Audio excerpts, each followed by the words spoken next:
What a busy few days it's been. First a draft and a really exciting free agency after a couple of days. Life is really looking fun here in Cowtown.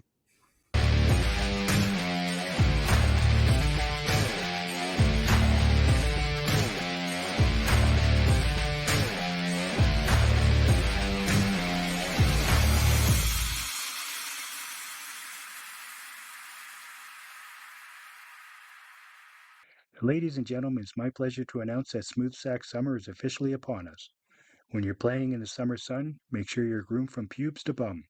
Thanks to our friends at Manscaped, you can make this season your smoothest yet. The Performance Package 5.0 Ultra is the ultimate bundle to keep your boys downstairs cool while looking hot. Join the 10 million men worldwide that trust Manscaped with their exclusive offer. Get 20% off plus free shipping when you go to manscaped.com and use code THPN. Summertime and the trimming is easy. The Manscaped Performance Package 5.0 Ultra has everything you need to prepare that summer bod. Every man knows how scary it can be when you're going for a close shave below the belt. That's why I trust Manscaped for all my sensitive areas. Inside this package, you'll find the star of the show, the Lawnmower 5.0 Ultra. The 5th generation trimmer features 2 interchangeable next-gen skin-safe blade heads, a standard one for taking a little off the top, and a new foil blade to go smooth wherever your heart desires. Get 20% off plus free shipping with code THPN at manscaped.com. That's 20% off and free shipping with code THPN at manscaped.com. It's Smooth Sack Summer, boys. Get on board or get left behind. It's been a hell of a busy week, and you missed the best part of it. Andrew Mangiapane is no longer a Flame. Second round pick next year. Yeah. Crazy value on that. I know you thought that he was going to be more than I did as far as a trade value. I was expecting like a fourth, maybe. I can't remember what you said, but man, that's a great trade. I know some people were upset by it and other people understood it, but like that was fantastic in my opinion. I definitely thought Craig pulled it off very well. If it depended on the day of the week when you asked me what I thought his value would be on the actual open market, as far as I was concerned, he was worth about a seventh. Mm-hmm. I can't say that honestly. He was worth more than that, obviously. I would say probably closer to a fourth as well. But the fact that Craig was able to get a second out of that, it's like take the money and run. Well done, Craig. And like it's likely to be a late second next year because it's Colorado's, I believe. That they had got that Washington got from Colorado previously. I don't know what trade that was from, but I think it was a fantastic deal, and it's just going to be nice to not have to watch a player fall over unprovoked all the time, and it's going to be nice to not have to watch as many missed shots. And I mean, you can't fault his work ethic. I always really, really appreciated Mangiapane's work ethic. He never faltered in that, I thought, or at least very, very rarely faltered in that. But the execution was abysmal for the last couple of years. And quite frankly, that's what I expect out of him is what we got out of him last year, pretty much. Yeah. I mean, how many times did we see him this last season on a breakaway? And I'm sure he did the same thing as I did. So like, well, fuck. Anybody but 88. There was a couple times I actually just looked down at my phone. I was like, oh, Mangiapane on a breakaway. I looked down on my phone, and then I heard thunk, the puck hitting the backboards, and then I looked back up. I was like, yeah, that makes sense. Yeah, I want to hear what Rick Bell has to say about this. I don't want to witness it anymore. Yeah. But I think the most impressive part, even though I wouldn't have minded retaining salary if it meant getting a higher draft pick, it is impressive that he got a second round pick with no retained salary on, quite frankly, insanely bloated contract. I have no fucking idea what the Washington Capitals are doing. I mean, trading Darcy Kemper, I think it was 1 or 2 more years of Darcy Kemper for 7 more years of pure Luc Dubois with a Right. full no move clause, I believe, makes less than no sense and is probably the dumbest thing I've ever Yeah. heard in my life. Yeah, that was pretty remarkable. Yeah. Yeah. They're clearly going in a direction, just nobody knows what that direction is. I Yeah. mean, aside from South. I mean, it does get them younger, I suppose, but they're just trying to get Ovechkin that record, and they don't really care, um, you know, how it Wouldn't happens. I don't see would Pierre Luc Dubois being a playmaker, and I don't see Mangiapane being a playmaker or playing with yeah. Ovechkin. So I don't know, but I mean, yeah, you would think that if you want to get more goals for the eight, yeah, neither one of those guys make sense in any capacity. you know But who would have made sense for them? Elias Lindholm. fair, Yeah, fair. But you know what's better than the number eight? 88. Boom. You can do it twice as good. right. Attaboy, Andrew. Get it done. And honestly, like I don't hate Andrew Mangiapane as a No. he seems like he's a good dude and is pretty good in the community and actually really good in the community and all that type of stuff. And Yeah. you know, we talk shit about him all the time because he's quite frankly not a great NHL level player, but he's a great person. It seems like so. Mm-hmm. You know, he'll be missed in the community, and a lot of people will miss his work ethic, and the rest of us will enjoy the second round pick next year. Yeah, absolutely. Yeah, no, I wish him all the best of luck in Washington and yeah, you know, it is what it is. I mean, I've been kind of clamoring for us to trade him for well, I guess it was before he signed his last contract. So Mm-hmm.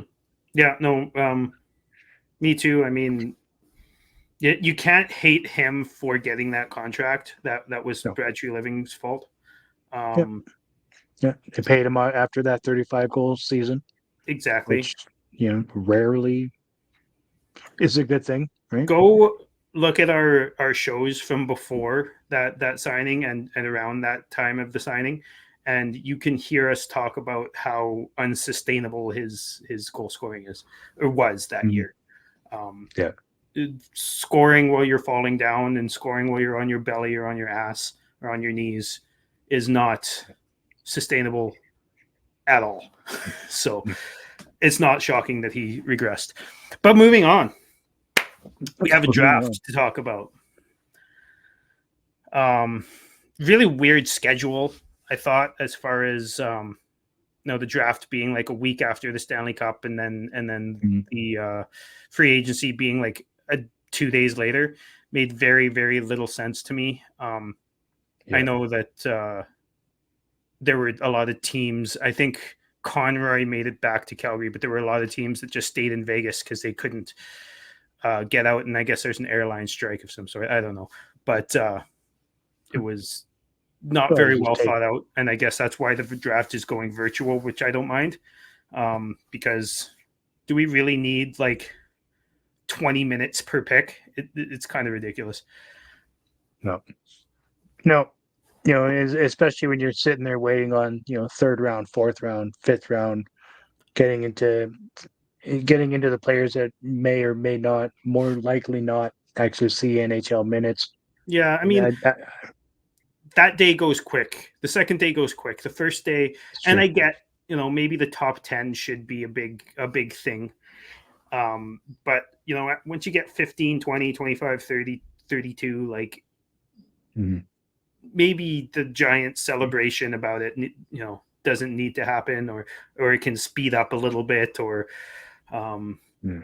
don't have to have Celine Dion come up and say whatever the fuck she said. Like, who cares? Yeah, literally, who cares?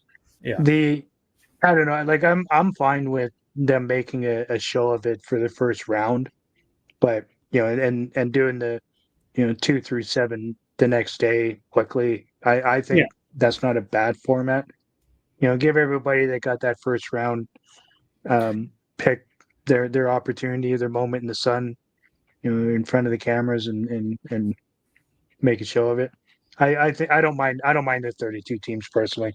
It's everything else after the first set. As far as I'm concerned, should be like a 5 minute timer and let's go. Yeah, well, yeah, and like, well, the timer is really quick for the second through seventh rounds, but Yeah. and I do agree, like having a show for the first round is an okay thing. It's a good thing probably, but it just needs to not be like it's like 6 or 7 hours for 32 picks. It's fucking ridiculous. Yeah. Like I don't know exactly how long it went, but it went way too long for 32 picks. You know what I mean? Like it could Yeah. just be moved on a little bit quicker and still be a really cool show. Yeah, because it was what I think it was like 4.5 hours or 5 hours. Like, it was a Something like long that. time. Yeah. Yeah. Yeah. Something like that. Like I couldn't stay awake because I had to work later that night. But Right. either way, that's besides the point. Let's talk about the Flames draft here because I personally think they did pretty good. Mm-hmm. I know a lot of people are upset that we couldn't get Tija Ginla. What do you think about that? I I honestly didn't think he would be still available at 9. Um, I figured he would go pretty close to around where he did. But I wasn't one of those people that were clamoring that we needed another Iginla. I feel like it would have been a difficult role for Jerome's kid to slot into and fill those shoes. The city has very high hopes for that last name, and I think ultimately it would have come back to bite us in the ass. Not saying he can't handle pressure and stuff like that. That's not what I'm saying. I just think that expectations would have been really high here. I think it would be frustrating to be a fan talking to other fans about it. You know what I mean? Yeah. Like the people who have those high expectations of him, and like Mhm. having a high expectation of a high draft pick makes sense, but Yeah. the added expectations of drafting again would have been a little bit much. And I don't think for him or for Jerome or for Conroy or for anyone like that, I think it would be Mhm. too much for just the fans. You know what I mean? Yeah, I agree. And how much is Jerome going to want to stand there with a mic in his face too, talking about his son? Yeah. Obviously, I'm sure he's got all the time in the world to talk about his son, but there has to come a point where it's like, look, let him do the interviews, let him show you on the ice, that sort of thing. Mm-hmm. And it's not me, it's him. Yeah. I'm sure it would have been played out in my opinion. It just would have been every freaking game. Let's talk about it. And and, Absolutely. and I'm and for that, I'm kind of grateful that it didn't happen. I Mm. mean, if he would have showed up on our roster, I would have been a-okay with it. But A, I didn't think he would still be available, and B, I wasn't one of the ones clamoring that we had to get him. Well, let's move on. Let's not talk about a player we didn't get for very long here. We did draft another player who I honestly didn't think was going to be available. I thought he would have been picked in between 5 and 8, but Mhm. I'm happy he fell a little bit there because there was a couple of surprise picks in there. Um, and I do think that he's probably the second best player available. And we'll get into why I think we didn't pick the best player available in a minute. But 6 foot, 181 offensive defenseman from the Saginaw Spirit, Zane Perek, who won the best. First he won the Memorial Cup last year, and he also won best defenseman in the OHL. He got 96 points, 33 goals in 66 games, and also got 5 points in 5 Memorial Cup games. I'm happy with the pick. He's got a lot of work defensively. From what scouts say, he's got a lot of work to do defensively. He's still young, obviously. He's got crazy upside, I think. What do you think? Yeah, obviously we need to focus on D considering what has happened to our defense in the last, I guess, calendar year. Um, yeah, I have no problems with this pick whatsoever. Um, he's got some size, like he's not a 5'10" player. I think he'll probably end up being like a 195 as far as weight player when he gets to be 20, 21, 22. which is pretty Um, decent for a 6 foot player. yeah, I think so, and I don't expect to see him playing for the Flames uh, this next year for sure Probably because he is probably young. be 3. Yeah, I was going to say minimum 2 to 3. Um, no, I have no problem with the pick. I know a lot of people wanted us to draft a forward with that first choice, but I I did too, but don't. the forwards that were left, yeah, Yeah, yeah, exactly. I agree. No, I think it was a good pickup. Good pickup by the Flames on their first one, yeah. number Um, 9. this kid is also a very very smart kid. I'm not sure what it means when it comes to hockey, but like he graduated high school when he was 15, I think, and Yeah. has been taking college or university courses for the last couple of years. Um, so very smart young man. Yeah. Um, so Yeah. hopefully that means that he can learn a little bit more about the defensive game over the next couple of years. I think that chances are he goes back to the OHL next year.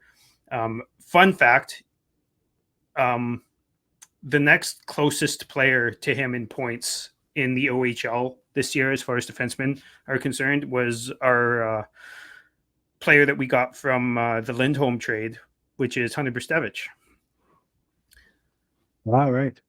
Yeah, so we That's right. have both of the top point getting OHL defensemen of the last year, which is pretty cool.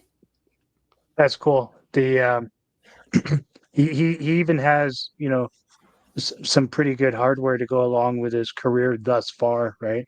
Have you seen any of his stuff? Go on. So he's got the Helenka Gretzky Cup gold medal. He's got a CHL all rookie team. He's CHL Defenseman of the Year, which is not bad. CHL Memorial Cup champ, OHL all rookie team, OHL first All Star team. So I mean, he's coming from a pretty good start to his young career, and I hear that he's very elusive on the ice, which is interesting being a defenseman. But I understand he's really good at handling the puck and creating space to either exit the zone or come flying in. Yeah. So So I've obviously I don't have a bunch of time to be watching a whole bunch of OHL games or anything like that, but I've done some digging into the prospects, especially like a few of them, including Perek before we drafted him, to see which player I would have rather taken, and then also did a lot more digging after we took him, mhm. and obviously when you look at highlights, you just see the highlights for the most Yeah, part. But there's this one guy I follow who really breaks down strengths and weaknesses. And one thing I noticed while I was watching, and the guy didn't even bring it up really, but the one thing that I did notice that I was really impressed with is his edge work when it hmm comes to walking the blue line in the offensive zone, yeah, and also his ability to read lapses in the defensive coverage and take advantage of it quickly. And he's very decisive when it comes to um, jumping up when it's time, and he doesn't like double clutch or say maybe not. He just does it, which is hmm maybe sometimes good, maybe sometimes bad, but very very impressive either way. And yeah, those are the two main qualities: the edge work and the yeah, offensive awareness when it comes to the defense in the zone there. yeah, absolutely. Yeah, Yeah. No, I think it's a job well done with our first pick for sure. Yeah. Okay, let's talk about the 28th overall pick by the Flames, and I think this one surprised a lot of people. Mm-hmm. 6'1", 185, 18-year-old from Russia, played in the USHL last year, was the leading point getter in the USHL, playing for the Muskegon Lumberjacks last year with 83 points in 60 games, which includes 38 goals. Yep. Matvey Gridin. I'm not exactly sure how to say it, but I'm pretty sure it's Gridin. Um, and Typical Russian name. yeah, I honestly, at first, I was like, who? Because I'd done a lot of research into players around the 28 range, and I think most people had him more in the 35-ish range, so he was kind of outside of the range that I had done any looking into on. But after looking into him, I actually don't mind it. Yeah, once you start getting out of the top 10, it's the list just goes berserk, right? Mm-hmm. If you look at all the different uh, analysts that were calling for the rankings, they had him anywhere from 21 to 91. Oh wow! Like that's insanity, and 91 is elite prospects. Oh wow! So I mean, yeah, but I mean, most of them had him around the 30 to 40 range. Um, but yeah, like I said, after the top 10, it just it goes nuts, right? NHL Central Scouting had him at 21. That's So not bad at all. it's no, Bob McKenzie had him at 37. Craig Button had him at 36. Like, he was kind of all over the map. So, I mean, we got him at 28, and there it is. I thought it was a little early to take him personally, but I mean, obviously wouldn't have been around at a later pick, I don't think. So if that was their guy, they got their guy. Exactly, and to me, it's a little hard to criticize a pick at 28. Like if you're criticizing, any of the top 10 picks or 15 picks or whatever, I kind of get that. But at 28, it's unless you're reaching like really, really, really far, Yeah. it's hard to. And it also, like, I know a lot of people are frustrated with the pick, but like you don't lead the the USHL in scoring and suck. You just don't. Yeah. Yeah. You know what I mean? Exactly. Um, and a lot of people, I can't remember the player that he played with that went in Sasha Bover. I think he played on the same team as Sasha Bover, I believe.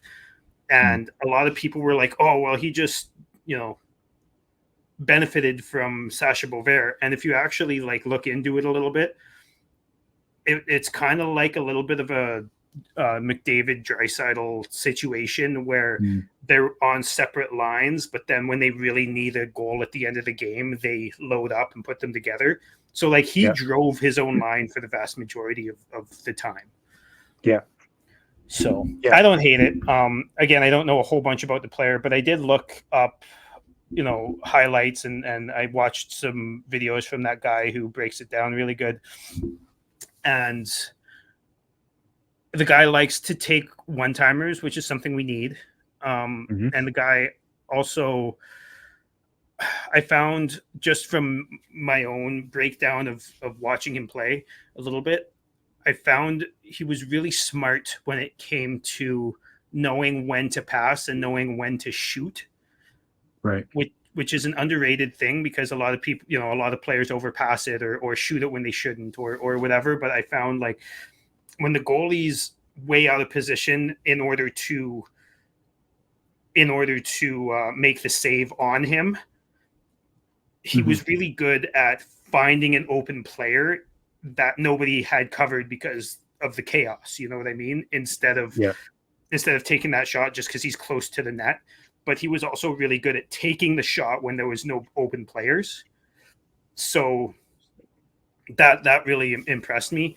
I think there's probably some work when it comes to his foot speed, but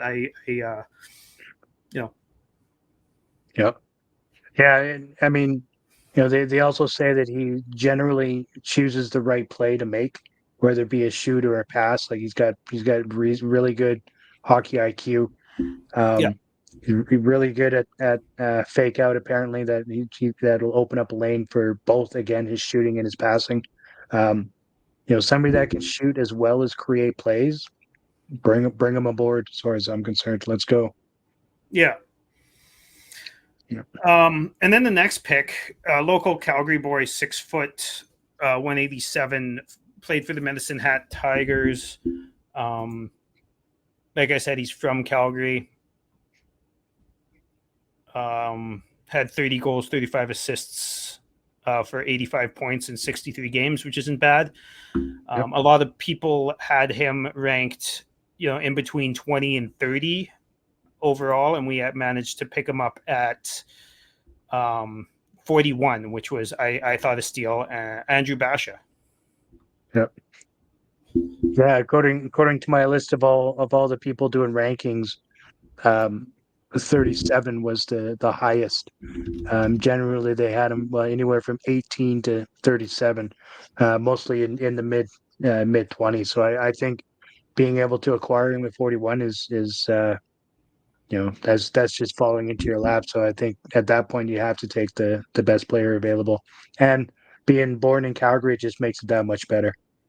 Oh, absolutely. And he seemed, obviously, as anyone drafted Mhm. probably should be, but he seemed very excited to be in Calgary. Um, he had brought a bunch of his friends to the draft, and they all got interviewed there at the draft, and they seemed to be very, very excited too. So that was fun. I Yeah. haven't done a whole bunch of digging into his game, but he seems like he's a pretty decent playmaker. Hmm. Left winger, I believe. Yeah. So Yeah. I don't mind it. We didn't No, really not dig at all. into the center depth very much. I think we only drafted two, and we drafted them later. Yeah. But is what it is. Have a couple more years to draft some centers, I guess, before we start getting better, hopefully. And then at 62, Jacob Battaglia. I don't know a whole bunch about him. No. This is kind of where the draft, I mean, even in the second round, really, the draft starts dipping off. Even at the late first round, the draft really starts dipping off most of the time as far as players that I would know about. But no, Connie seemed really happy with him, and I guess there was a couple scouts banging the tables for him, so can't hate it. Yeah. No, Um, exactly. 65 points in 67 games for Kings, Kingston Frontenacs in the OHL last year. Um, minus 15, which I guess that'll happen in those leagues. And the scoring seems to be the thing to do yeah, in the OHL. So and he's 6 foot 202, which is quite thick actually. Now that I look at that, mhm. so that's Yeah. not too bad.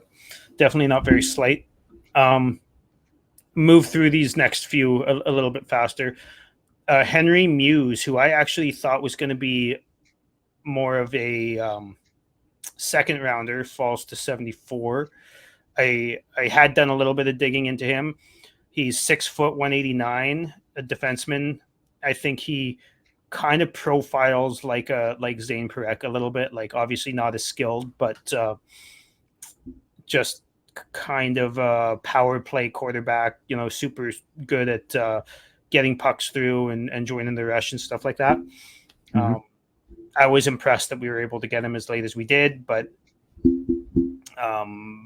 who knows if he ever pans out. Um, Yeah. Yeah. I mean, he's another one, right? Like the scouting report on him had him, mostly in the mid to late 40 as far as pick goes. So I mean, getting him at 74th is let's go with it. I mean, there seems to be a couple of them that fell into Craig's lap during that. So I don't know if he was technically the player they had in that position before the draft started, but once again, you got to take the best player available. Oh, 100%. Um, Russian goalie with the 84th overall pick, Kirill Zarubin.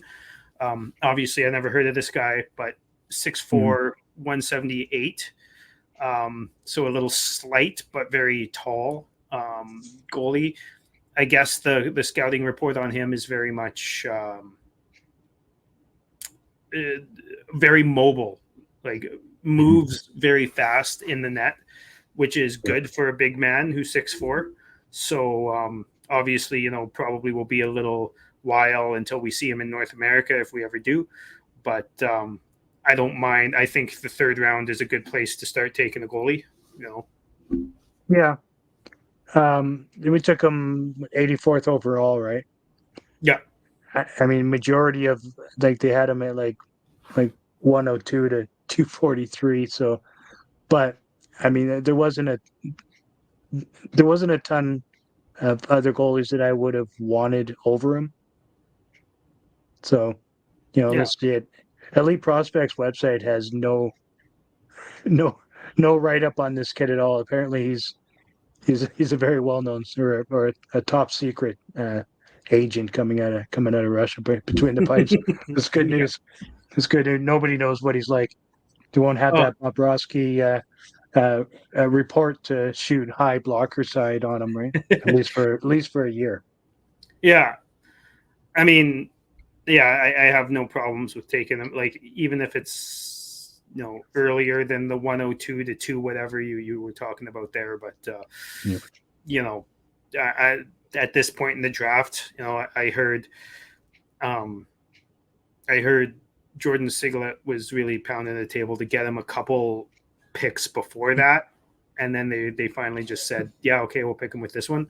Yeah, I'm not huge on Jordan Siglet as far as it comes to coaching, but he seems to be pretty decent at scouting goalies, so I don't mind. yep. Trevor Hoskin at 106, 6'1", 172, right winger from the Coburg Cougars. I know nothing about him. 100 points in 52 games is, I mean, What league is that? OJHL or something? OJHL. Yeah. Yeah, yeah. Hmm. Yeah. Yeah. So And, see what happens there. Again, fourth round, likely won't ever make the NHL, but hopefully. yep. The more lottery tickets you have, the more chances you have to win the lottery. So speaking of more lottery tickets, traded the Flyers pick 150 or sorry, pick 107 for pick 150 and 177. So just getting more lottery tickets there. And at Yep. 150, this one really surprised me that he was still available because I thought he was more of a second or maybe early third rounder in Luke Misa, 5'10", 174, Mississauga Steelheads center. Not sure why he fell, but he did. It's that whole thing, right? Once you get out of the first round, it's pretty much anybody's guess. But I mean, I think Bob McKenzie had him slated. My NHL Central Scouting had him at 76. McKenzie had him at 72. Most others had him between 25 to 76. Like he was supposed to be in the first round. So Yeah, so according to a couple people. So I mean, that's a steal, right? at the fifth round. Yeah. Hopefully, again, I have more hopes of Luke Misa making the NHL than Trevor Hoskin, but you never know. Mm-hmm. Yeah. And then Hunter Lang, I guess Iginla was banging the table for this guy. He used to play with his dad, Quinton Oh, Lang, really? I think. Yeah. He's a big dude. 6'5", 6'5", 205 center, Prince George Cougars. Huge man, huge kid, super raw. Yeah. If Not much in as far as point production goes, obviously, but and if Iginla's banging the table for a sixth round pick, then pick that guy, right? Like I don't give a fuck. yeah, exactly. Yeah, you know what? Jerome, you're right. Whatever. If he's your guy, he's your guy. Yeah. And then Eric Jameson, 6'3" defenseman from the Everett Silvertips, which is where Mm-hmm. Dustin Wolf came from. Mm-hmm. Know nothing Another about him. Calgary kid, right? Is he? I didn't even know that. So Yeah, that's cool. drafted two Calgary kids. Yeah, 32 points in 66 games last year for Everett. There's not a lot to necessarily say about the kid. I don't know anything about him. Um, most of the rankings had him between 84th and 234. So there it is. Yeah, He yeah, was he was smack dab in the middle of all that. Okay, good yeah. news. I He's a mean, shutdown defenseman. to me, it's Physical. really hard to criticize or even really judge any picks this late or anywhere close to this late. Really, like third round plus type of thing. Like it would have been great if we would have picked Kivaharyu with one of our picks. I think Hmm. because he was at one point slated to be a top 10 pick and he fell to the fifth round because of an injury. Yeah. So I wouldn't have minded taking a stab on him. But other than that, like I thought we did pretty freaking well with our draft. I as far as Basha and Misa are concerned, I'm really excited that we could get those guys as late as we did. And Perek, like you and I are both iffy on offensive defensemen a lot of the time because Yeah. we like our defensemen to play defense. I don't know about you guys, but that's my type of thing, anyways. But Yeah. it's also Here important to at the have a guy who ArmChair. can play offense, who can quarterback a power play. As much as we love Rasmus Anderson and Mackenzie Weegar, they're not the best at that. So Mhm. it would Yeah. be nice to have him or Brustevich or Poirier or someone like that turn out. And we've got a few of them in the system now. So So this um, Eric Jameson, yeah. according to a bunch of his scouting reports, and I'm nervous that he's going to turn into like a Zadorov slash Fanuf. Um, it says here one of the top things is he seeks out contact, big and small. Interesting. Yeah, so I guess he loves to hit, Hmm. um, which is Which is great. good I to a love point if it can physical. be coached properly. Yeah, that's right. Now, if you look at his penalty minutes from last year, obviously he had 70 penalty minutes in 66 games. So, yeah, I think he'll need to get that under control, and then he'll have potentially a chance at making the NHL. He's a big kid, so if you can get somebody Klapka's size in there on the D line hitting you, I think that'll be a good thing eventually. Mm-hmm. That'd be great. I totally agree. Um, you want to move on to free agency, Free agency. Let's do it. or do you want to give any final thoughts on the draft? No, I think there wasn't a single player that we picked that I had on my radar. That being said, there's not a single pick that we made that I strongly disagree with. Yeah, that's fair. Yeah. Um, Yeah. I was surprised some of them fell to us, and that's why they weren't on my radar at that time. But Mm-hmm. that's fine with Yeah. me. And as far as Perek is concerned, I didn't think he was going to drop that far. And he did, and I'm happy about it. Oh, Mm-hmm. and as far I said earlier, I think Perek was the second best player available. I think Zeev Yep. Buium was the best player available. The guy, Mm. I watched a bunch of highlights and breakdowns of his strengths and weaknesses, and that guy looks like fucking Cale Makar.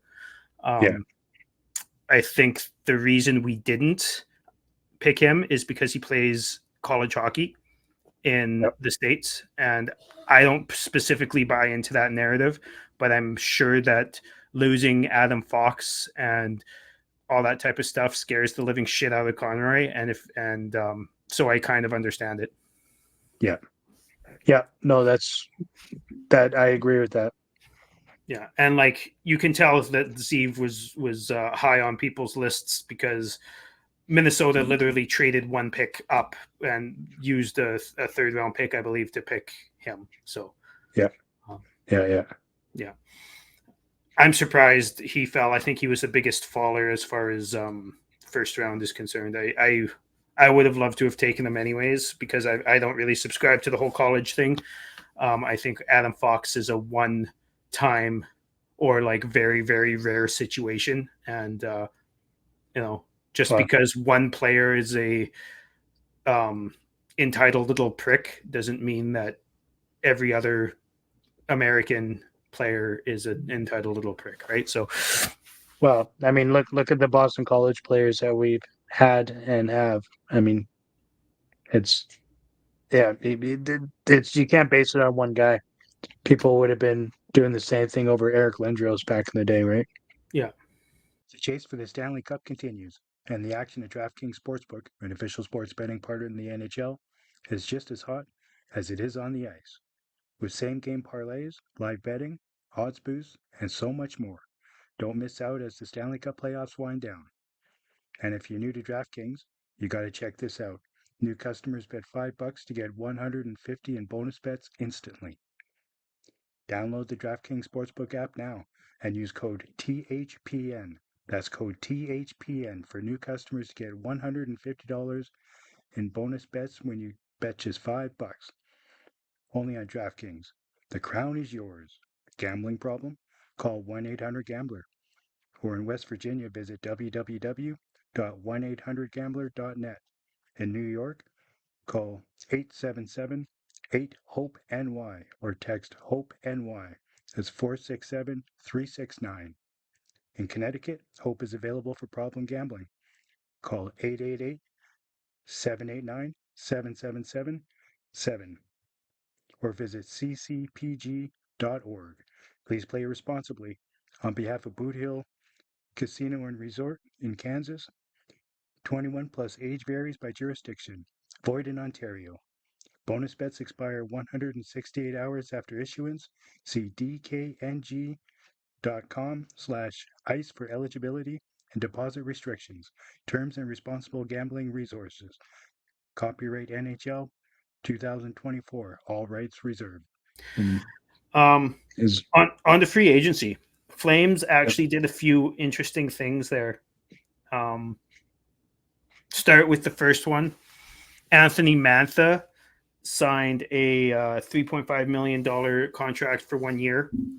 Um, Personally, I'm not a huge fan of it. I'm not nearly as upset as I was when I heard it was happening before I realized it was just 1 year.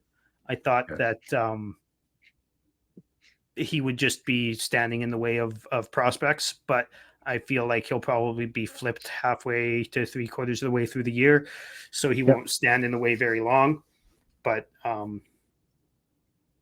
I don't mind listening to his interviews. I listened to all of these guys' interviews on Sportsnet 960, and honestly, he sounded like Calgary was just a stepping stone. Like he sounded excited to get the playing time he's going to get in Calgary, but he did kind of sound like it was just a stepping stone and not really a place he wanted to be. Sounded like some Yep. deals may have fallen through, and I don't know, is who he is. 29-year-old big man. So He's a huge individual. yeah, And I mean, you're right. It kind of seems like him and Craig already have a bit of a handshake deal on what's gonna happen at the trade deadline or potentially before then. So yeah, I have no problem with it. It's a 1 year, 3.5 mil. Is what it is. And like it's like I said, the guy's 235 pounds, 6'5". Like, let's go. scored 23 goals last year after having quite a few years of not really producing at all. He then really turned it around with Vegas last year. So Yeah. that's good. Although, was he a scratch in the playoffs? I can't remember. Um, Mm, I it don't is what it recall is. actually. I don't mind. He's going to get lots of opportunity. Hopefully, a lot of people were saying he's like buddies with Huberdeau. I don't know about that. I know they have the same skills coach, but I don't know if they've ever played together before. They're from the same area around Montreal, different ages, I think. But so don't hate it, don't love it, but getting guys who want to be flipped at the trade deadline is good for rebuild. And I think last year he was flipped for a second and a fourth. So we can get a second and a fourth for a guy who plays 50 games for us, then awesome. Right? Yep. Yep. Absolutely. Yeah. I'm not upset about that signing at all. We need contracts to make it to the salary floor, and is what it is. Yeah. And we made it to the salary floor. Right. All right. Flames extended Yegor Sharangovich. Yeah. I'm celebrating that. I love that. I know a lot of people when we got him were questioning it, and for the first month there, where he was kind of cycled in and out of the bottom six and wasn't playing super well, kind of getting acclimatized to Calgary. I stuck to my guns that whole time. I was like, this guy's going to be good because he was fucking really good his first year in New Jersey. And I think he has proven, obviously, that he's worth an extended look. I think he got. I think that this extension is actually really good. It's 5.75 for 5 years, which starts next year. So, like in a year from now, it starts. Yeah. So, I don't know if you're getting a 25 to 30 goal guy who plays in your top six for until he's 32 for 5.75. Fuck, that's a good deal. I think it's a great deal. I'm surprised that he was able to, Craig. That is, I'm surprised that he was able to get the cap hit lower without a bunch of protection. As far as trade goes, he does come with a 10-team no trade list for years 1 through 4, and then an 8-team for that 5th year, which is super easy to maneuver around and find train partners. I mean, we have all sorts of possibilities there if it ever comes down to that, which personally I don't know that it's ever going to. I like Sharangovich a lot as a player, and I'm super stoked that we got that extension done. I am too, man. I'm really happy about that. I'm curious to see what happens with Andrei Kuzmenko now, but I'm really happy with the Sharangovich deal. I mean, I wouldn't have been upset if it was 6.75 and it's 5.75. So, that's a steal. And the trade protection you were talking about there, I mean, throughout the whole thing, it's over 2/3 of the league that you have as trade partners if you need to. And if you don't, then fucking great. Yeah. Right. Yeah. So, absolutely. And he still has 1 more year at, I think, what is it? 3.1. So, and it extends at it ends at 32 years old. So that's great term, age. Perfect term. Doesn't, he won't be too old to play hockey anymore when it expires. The whole deal was fantastic, in my opinion. Yeah, as it turns out, Craig was really watching over Brad's shoulder for those years and watching him sign those contracts to max term and full no moves, and he saw what it did to this team and how it handcuffed us. So, I mean, he just had to deal with it, trying to get rid of players that are coming up on UFA status. Yeah. So, no, I give Craig a lot of credit on that. He's done a lot of good things since he's been named the guy, man. It's been good. And the thing is, he's done exactly what he said he's going to do. Nothing too long, nothing too much. Yeah. Sold off guys who didn't want to be there. Drafted high, drafted well. I thought, like, he's been killing it. Like, even like before the draft or before free agency, like, I was worried what Tree Living was going to do the whole time for the last few years, and I haven't even had any issues as far as like being worried when it comes to Conroy. He's killing it. Yeah. So Jake Bean, I'm curious what you think about this one. So 26-year-old coming from the Columbus system. What is it? 2 years at 3.5. Or sorry, 2 years, 3.5 total. So Yeah, 175. yeah. So that's, to me, that's not bad. It's a not bad stab. You need, you know, middle of the road defenseman on the Flames right now just to suppress a little bit of pressure off of our goaltenders. I don't mind it. I think this kid has a little bit of upside. I'd like to see him with, no, as much as a lot of people don't think the Flames organization is all that great. He was in Columbus, so I'd like to see him with probably much better coaching and probably much better management all around him. Yep. And probably much better structure. So 26 years old, most defensemen kind of break out between 24 to 27.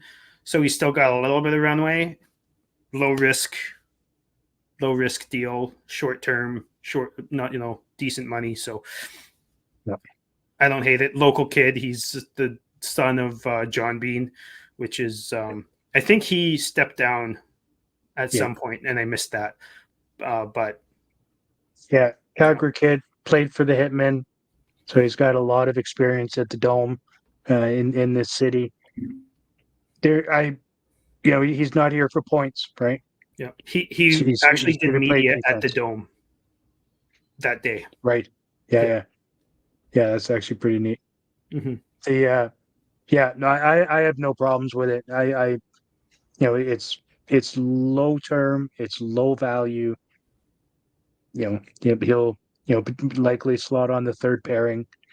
Yeah, If it's he turns out to be something great, if he doesn't, exactly yeah. In the middle of the 25-26 season, if he's ripping it up, then we look at potentially extending that contract. But I mean, it's low risk in my opinion.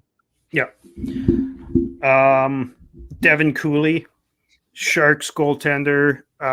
We signed him for 2 years, total 1.15. So that's like 700 and something K. Not too bad at all. I think he's gonna.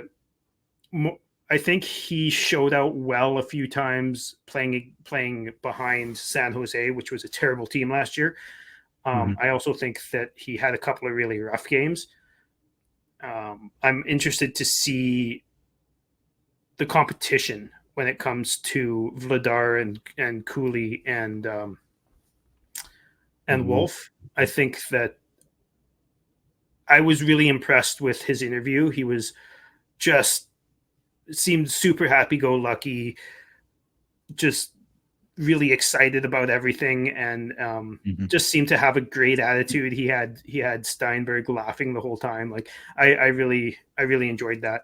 And that's the type of guy you need in your locker room. And even if he's starts the season and on that in the starters net for the AHL, that's perfectly fine.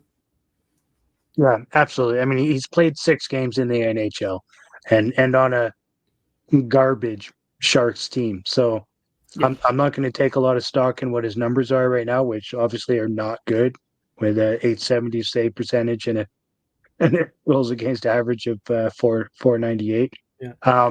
Didn't he have like 10 goals against game or something like that? I think so. That sounds about right. Yeah.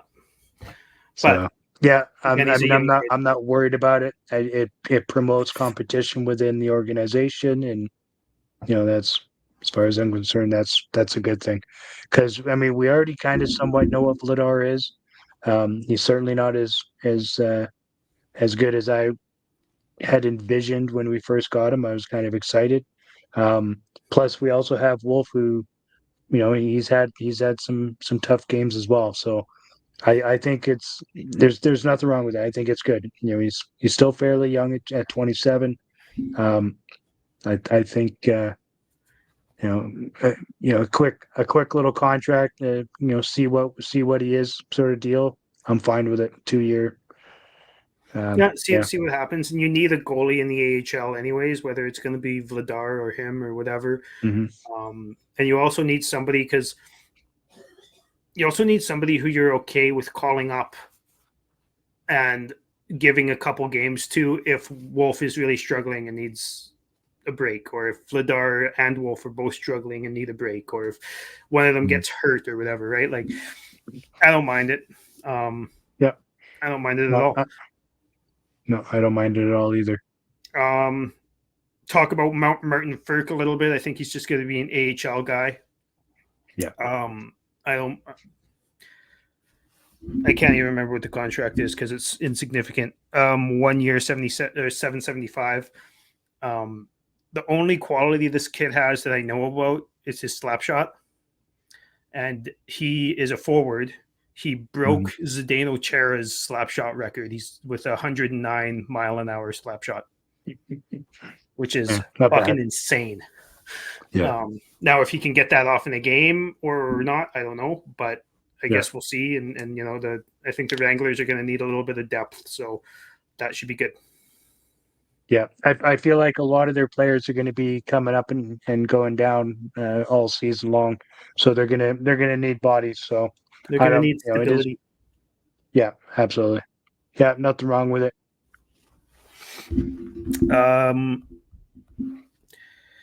All right, let's talk about the last guy. And like, I honestly think Conroy has done pretty good. Ryan Lomberg, who you might know from such cameos as never having a shirt on during the Stanley Cup parade, or beating the shit out of people on the ice, or previously being a Calgary Flame. 2 years, $2 million each. Fourth line grinder, physical shit disturber. Absolutely love this signing. I'm if we were competitive, I'm not a big fan of having a $2 million guy on the fourth line, but I do not. I think that having a guy like that with the energy that Lomberg brings, fucking awesome for a rebuilding team. Yeah, absolutely. He's always had great attitude. Yeah. And he's always had nothing but time for the fans. I know my cousin often tells a story about they're at a game when he was still with Calgary, and as everybody's skating off, his son was right there at the bench, and nobody paid any attention to him except for Lomberg stopped and gave him the high five and whatnot. So he's the only player out of the entire Flames team that stopped for the kid that was standing at the tunnel. So Oh, really? That's surprising to me, but it's good it that he is did. surprising to me too. But I mean, it's just the kind of person that Ryan is. I was actually I was upset when he moved on from us, or when he became part of the Panthers organization. I was super happy for him that he was able to win the cup there. Um, and yeah, I don't think I could possibly think of anything negative about the signing other than potentially it means that Peltier won't be on the fourth line. Which, honestly, like, to me, I'm way more frustrated with the Mantha thing as far as bringing kicking the prospects down a rung or whatever than I am. Lomberg is a guy who you can sit in the press box, whatever. You can have him on the ice, whatever. But he's never going to be more than a fourth liner, and that's fine, right? And he doesn't do the same shit Peltier is supposed to do, right? Like, you're not expecting Peltier to go out and hit a bunch of people, and you're not expecting him to fight anyone. You're expecting him to provide a little bit of depth scoring and be solid two ways, and that's it, right? So I don't think that he really stands in Peltier's way that much, but I guess we'll see. Again, with the interviews, like I said, I listened to all of these interviews. Lomberg slurring words because he's still fucking goon from the Stanley Cup party, which is fair. But I guess Yeah, he told his wife halfway through the season there that he was expecting, or that Calgary was going to be a option for this offseason, this upcoming offseason, because he saw the writing on the wall with the Panthers when it came to money and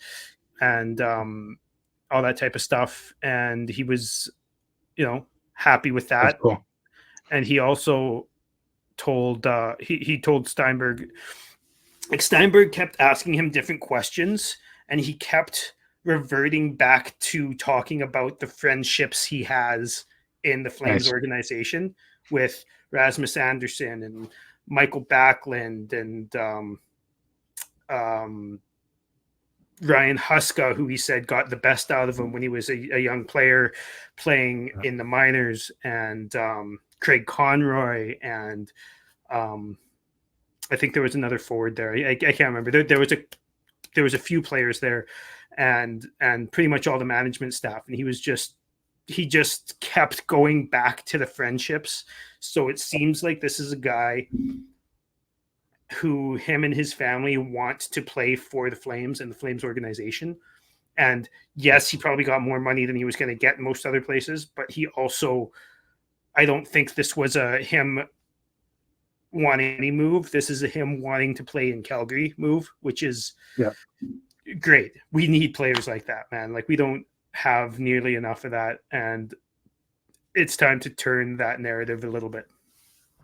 Well, exactly. We've had, a few years worth of, or a couple of years for sure, worth of players exiting because they didn't want to be here. So it's refreshing to hear that that people want to be around, right? Mhm. So like you have to scoop those guys up. And like I said, Lomberg's always had a heart of gold. He's one of those guys that I have all the time in the world for. I think he's a good dude. So I'm really pumped about it. Absolutely. And I think that's all that the Flames did. Let me just double check that. Bean, Ferk, Cooley, Lomberg, Sharangovich, Mantha. Yeah, that's all the Flames did. Um, What about Aspirate? oh yeah. Sorry, there was there was two, Jonathan Aspero and Justin Kirkland, for the minors as well. Kirkland was, I believe, the captain of the Stockton Heat like 4 years ago. Right. So I don't mind that, having another player. I'm curious if Brett Sutter's retiring or what's going on there, but I mean, you would think, but yeah. So we'll see what happens there. Um, I don't have any frustrations at all with signing, a couple of minor league, career yeah, minor leaguers who have been in the organization before and want to yeah, come back. I don't mind that whatsoever. no, exactly. Yeah, yeah. One year deal is Yeah. what it is.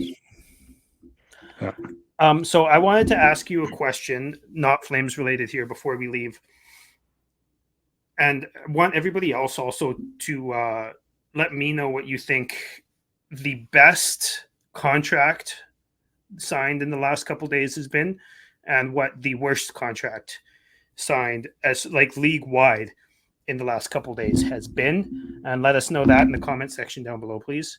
Um, have a little conversation about it. So you go first. I know what mine are, but you go first. Okay, my worst. I don't. For me, can I just say Chicago?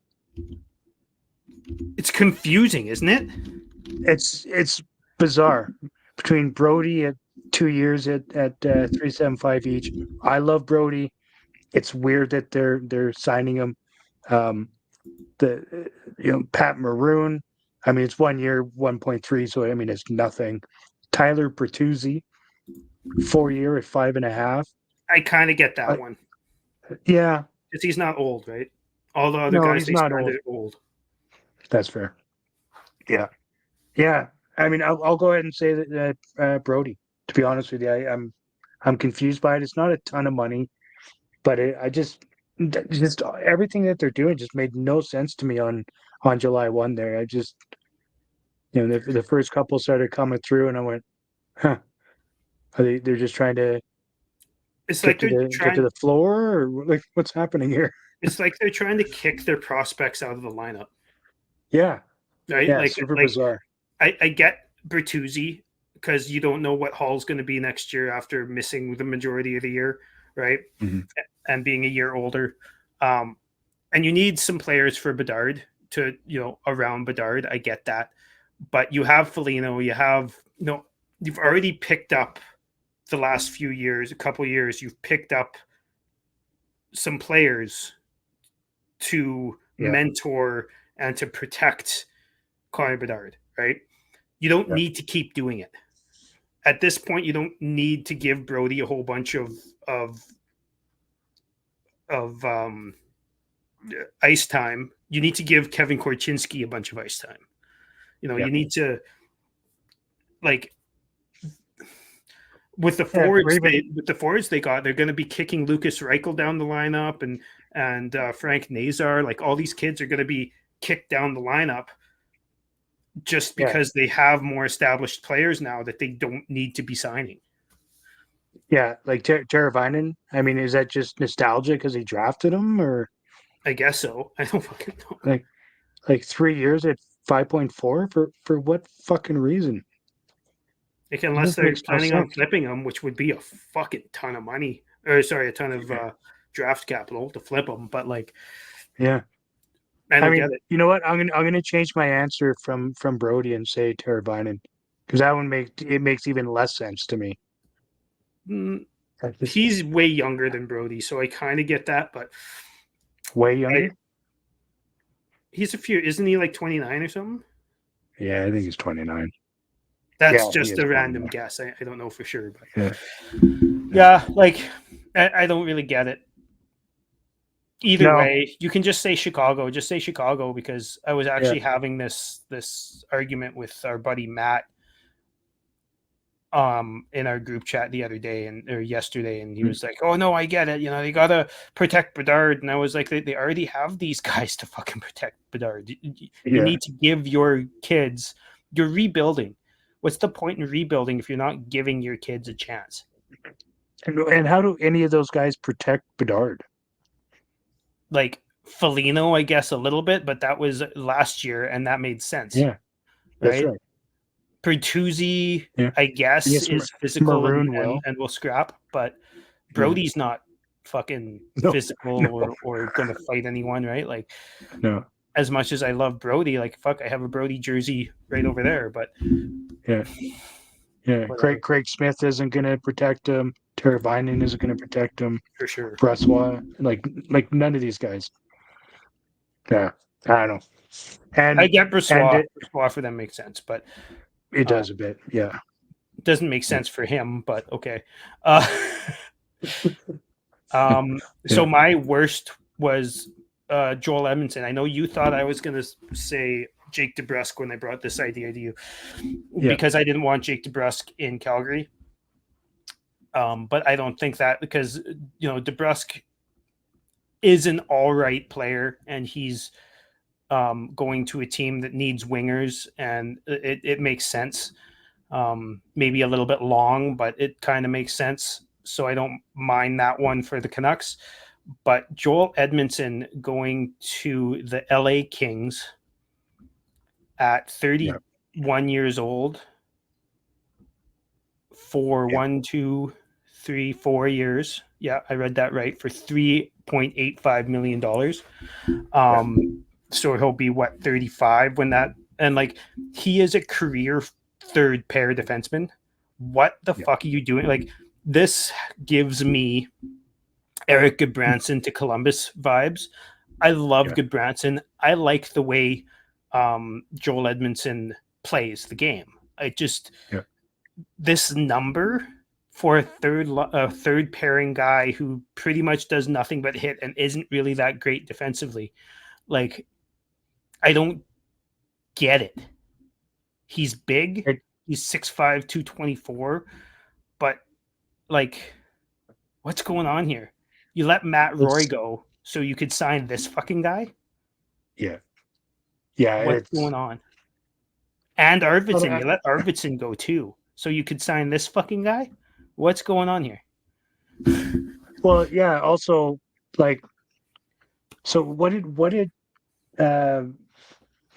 the Leafs give up to get him for the 9 games Oh God, I'll in look that up. Washington? I can't even remember. Edmondson trade. Uh,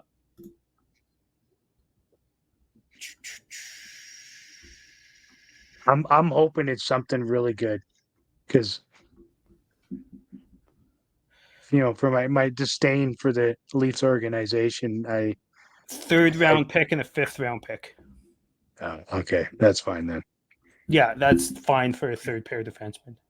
Yeah, yeah. Okay. I was hoping that there was something juicy in there, but I mean, still, like even like to give anything up for 9 games for somebody that just walks and I mean, obviously, if I was the Leafs, I would let him walk if he's signing, $15 million deals with other teams. Yeah, I do have a friend that's a Kings fan, and he was livid, was he? Yeah, I don't blame him. absolutely Like, livid. Yeah, I don't understand it. I get wanting a big third pair defenseman who can hit, but like 2 million, 2.5, not 3.8. yeah. So Yeah. who is your best signing Um, free agency that you've seen so far? can it be a contract extension? I hope you're not going to say the same thing I'm going to say, but yes. Okay. Well, I'm going to say Sharon Govich. Oh, okay. He's definitely up there for me. Okay. Um, interesting. Go on. I mean, we've already talked about it, but go Yeah. on. Just I the just think value is it's gonna. fantastic. I think the value is fantastic, and it's gonna be even greater in 2 years when the cap goes up and he's taking up even less of the current of the cap that year. And perfect term, like perfect Yeah. fucking term. Yeah. So yeah, no, Yeah. no, that's a good one. And mine is an extension. It's not a free agency move, but it's an extension on a young player that the Habs had. Juraj Slafkovsky, who was their first overall pick a few years back, Mm, a couple years right. back. I know that a lot of people are looking at this and being like, what are you doing signing this guy for so long, for so much money? And I just want to bring up what you just said about the cap rising. And it's going to, like, this is going to be a steal of a deal in like 2 or 3 years when the Habs are good. It's $7.6 million a year for 8 years, um, which brings him to, how old is he right now? 20. So it'll bring him to That's 29 years old. Um, yeah. and he really broke out in the second half of this season. I think he's going to be a huge contributor, and I think that this deal, I think in 3 to 4 years, you will look at this guy and be like, this guy should be making 10.5. And I want to elaborate on I like betting on young players like this, like kind of like what Buffalo did with Tage Thompson a couple years back. Um, and I want us to do something like this with Connor Zary. I know that, and with other young players as they start coming through the system.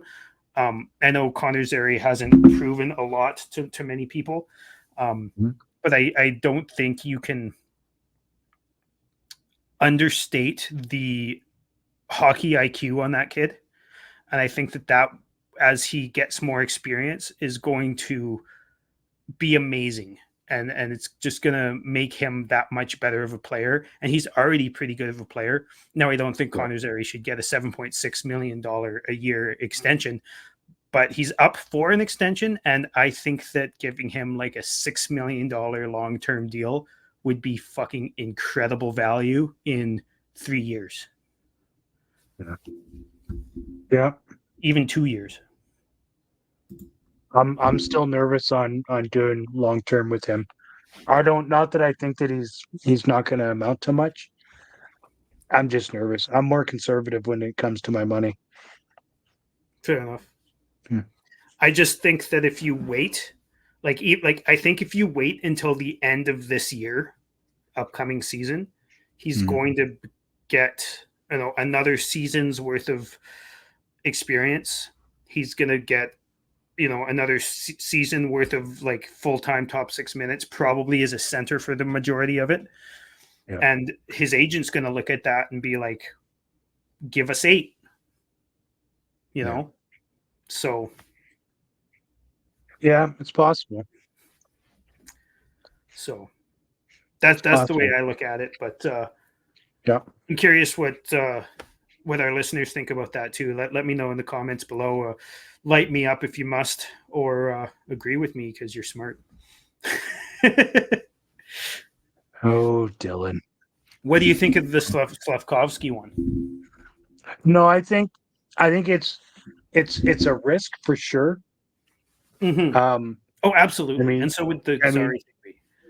yeah, but I think given where they are, I think they've got some really good young talent coming in, and I don't know. I think I think it's going to end up being a good deal. I would just always have an issue giving almost $61 million to a 20-year-old. That's fair. I But mean, it's going to start happening all the time here. oh But yeah, no, for sure, because yeah, it's definitely trending that direction. I mean, he had what 50 points last year in 82 games. which 20 of isn't them much, goals. but a lot of No, that was the second half. yeah, for sure. Minus 19 plus minus. Um, Yeah, which Montreal. I'm not. Yeah, I'm not slighting him for that. Yeah, Um, no, I mean it's you gotta play guys or pay guys what they're potentially worth, right? But I always have an issue with paying a player in hopes that they produce at the level that I signed them at. The but if it works out well for them, awesome. yep, That's fair great. enough. Um, I feel like I'll probably get lit up for that one, but that's my you know, that's my hot take, I guess, of the day. Yeah, yeah. We'll revisit this in 3 years. Yeah. Oh, absolutely. Um, so let me know. Like, do you have anything else that you want to talk about, or? I don't think so. All right. Well, let us know what you think about the signings and the draft in the comment section down below. Let us know who your favorite signings were league wide and who your least favorite signings were league wide in the comment section, and make sure you check out some other shows on the network, on the Hockey Podcast Network. Shows on most of the teams in the league. Make sure you smash that like button, hit subscribe, tell us, show us to your friends and all that kind of good stuff. Yep. Follow Yeah, us on follow us X. on social media. Yeah. Yeah. Got X at ArmChair GM _pod. Follow us on Facebook. Dylan's pretty active with the Armchair account on Facebook, so you'll likely run into him whether in one of the many groups because he doesn't hold back. He likes speaking his mind. I do get some of my friends give me shit sometimes for stuff that I say with the Armchair account. It's normally not me. It's in fact it's rarely not me. Yeah, Um, no, so I'll take the hit on that one, but hey, uh, is what it is. and and you're all over Reddit, so search him out on Reddit as well. Yeah. All right, everybody. Yeah, let us know what you think of the draft and the job that Conroy has done. I guess effectively since last Thursday, I'll say, and we'll we'll go from there. So until next time, everybody. Thanks for tuning in. Cheers. Cheers. Go Flames.